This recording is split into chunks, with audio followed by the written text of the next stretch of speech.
Hi! பிரிஞ்சி எப்படி செய்கிறது நம்ம பார்க்கலாம் வாங்க. அதுக்கு ஒரு பாத்திரத்தில் எண்ணெய் சேர்த்துக்கோங்க. அது கூடவே ஒரு டீஸ்பூன் நெய் சேர்த்துக்கோங்க. ரெண்டும் நல்லா சூடானதுக்கப்புறமா நம்ம பிரிஞ்சி இலை, ஏலக்காய், பட்டை, லவங்கம், பெருஞ்சீரகம் நம்ம சேர்த்துக்கலாம். இதெல்லாம் நல்லா பொரிஞ்சு வரட்டும். நறுக்கி வச்சிருந்த வெங்காயத்தை நம்ம சேர்த்துக்குவோம். வெங்காயம் வதங்குறதுக்கு கொஞ்சமாக உப்பு சேர்த்துக்குவோம். அப்போ தான் நல்லா வெங்காயம் வதங்கி வரும். உப்பு சேர்த்து நல்லா வதக்கி விட்ருங்க. ஒரு 5 பச்சை மிளகா நான் சேர்த்துருக்கேன். பச்சை மிளகா கூடவே புதினா இலை கொஞ்சம், கொத்தமல்லி இலை கொஞ்சமாக சேர்த்துக்கோங்க. இன்னொரு பக்கம் கேரட், பீன்ஸ், அவரைக்காய், பட்டாணி இதெல்லாம் நான் வேக வச்சு தான் சேர்த்துக்குவேன். வெறுமனையாக சேர்த்துக்க மாட்டேன். நீங்களும் வேக வச்சு சேர்த்து பாருங்கள், நல்லாயிருக்கும். அப்போ தான் பிரிஞ்சி சாப்பிடும்போது உருளைக்கிழங்கு எல்லாமே நல்லா வெந்திருக்கும். வெங்காயம் நல்லா வதங்கிருச்சு. இஞ்சி பூண்டு பேஸ்ட்டு சேர்த்து நல்லா வதக்கி விட்ருங்க. பச்சை வாசனை போகிற வரைக்கும் வதக்கி விட்டுட்டு நம்ம தக்காளி சேர்த்துக்கலாம். தக்காளி சேர்த்து நல்லா வதக்கி விட்ருங்க. அதுக்கப்புறமா நம்ம வேக வச்சுருந்த காயெல்லாம் நம்ம சேர்த்துடலாம். சேர்த்து அதுவும் நல்லா வதக்கி விட்ருங்க. நல்லா வதங்கிருச்சு. அப்படியே மூடி போட்டு மூடி வச்சுருங்க. ஒரு 5 நிமிஷம் அப்படியே இருக்கட்டும். நல்லா ரெடி ஆயிடுச்சு. ஓரளவுக்கு எண்ணெய்லாம் பிரிஞ்சு நல்லா வந்துருச்சு. இந்த டைமில் நம்ம மிளகாத்தூள்லாம் சேர்த்துக்கலாம். பிரிஞ்சித்தூள், வரமிளகாத்தூள், கரம் மசாலா, தனியாத்தூள் இதெல்லாம் நான் சேர்த்துருக்கேன். சேர்த்து நல்லா பச்சை வாசனை போகிற வரைக்கும் நல்லா வதக்கி விட்ருவோம். நல்லா எண்ணெய் பிரிஞ்சு நல்லா ரெடி ஆயிடுச்சு. இந்த டைமில் நம்ம தயிர் கொஞ்சம் சேர்த்துக்குவோம். சேர்த்து நல்லா வதக்கி விட்ருங்க. நல்லா வதங்கிடுச்சு. நம்ம இனிமேல் அளவு தண்ணி சேர்த்துக்கலாம். இந்த டைமில் நம்ம தண்ணி சேர்த்துக்குவோம். 1 கிளாஸ் அரிசி எடுத்திங்கன்னா 2 கிளாஸ் தண்ணி ஊற்றணும். அதுதான் அளவு தண்ணி. நான் தண்ணி சேர்த்துக்கிட்டேன்.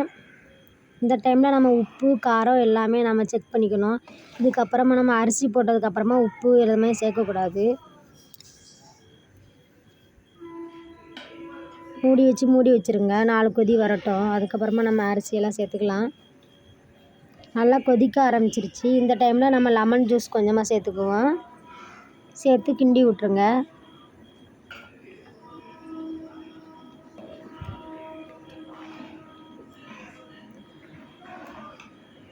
இந்த டைமில் நம்ம அரிசி சேர்த்துக்கலாம். நல்லா கொதிக்க ஆரம்பிச்சிருச்சு.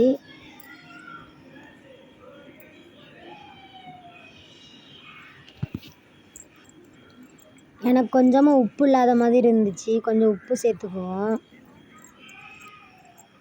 உப்பு சேர்த்து அப்படியே கிண்டி விட்ருங்க. இப்போ நம்ம அரிசி சேர்க்க ஆரம்பிச்சிடலாம்.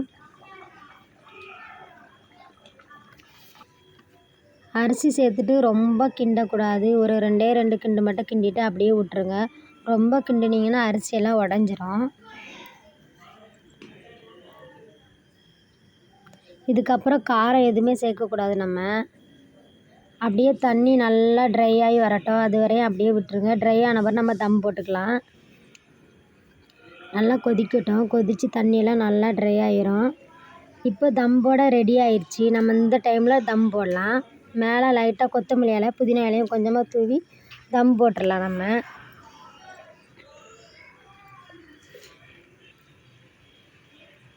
நான் தம் இப்படி தான் போடுவேன். நீங்கள் எப்படி போடுவீங்கன்னு கமெண்டில் சொல்லுங்கள். அடுப்பை ஸ்லோவில் வச்சுட்டு ஒரு பாத்திரத்தில் தண்ணி பிடிச்சி உள்ளே உலக்க தூக்கி வச்சுருவேன். இப்படி தான் நான் தம் போடுவேன். பிரிஞ்சி ரெடி ஆயிடுச்சு. இப்போ ஓப்பன் பண்ணி பார்க்கலாம் நம்ம எப்படி இருக்குன்னு சொல்லிட்டு. பாருங்கள், சூப்பராக ரெடி ஆயிடுச்சு. அரிசி எதுவுமே உடையவே இல்லை. நல்லா வந்திருக்கு. நல்லா உதிரியாக சூப்பராக வந்துருச்சு. நீங்களும் உங்கள் வீட்டில் செஞ்சு பார்த்துட்டு கமெண்டில் சொல்லுங்கள் எப்படி இருக்குன்னு சொல்லிட்டு. அரிசி எதுவுமே உடையவே இல்லை. நல்லா வந்துருச்சு. நான் இப்படி தான் பிரிஞ்சி செய்வேன். நீங்கள் எப்படி செய்வீங்கன்னு சொல்லி கமெண்டில் சொல்லுங்கள். நம்ம சேனலை லைக் பண்ணுங்கள், கமெண்ட் பண்ணுங்கள், சப்ஸ்கிரைப் பண்ணுங்கள், ஷேர் பண்ணுங்கள். நெக்ஸ்ட் வீடியோவில் பார்க்கலாம். பாய்.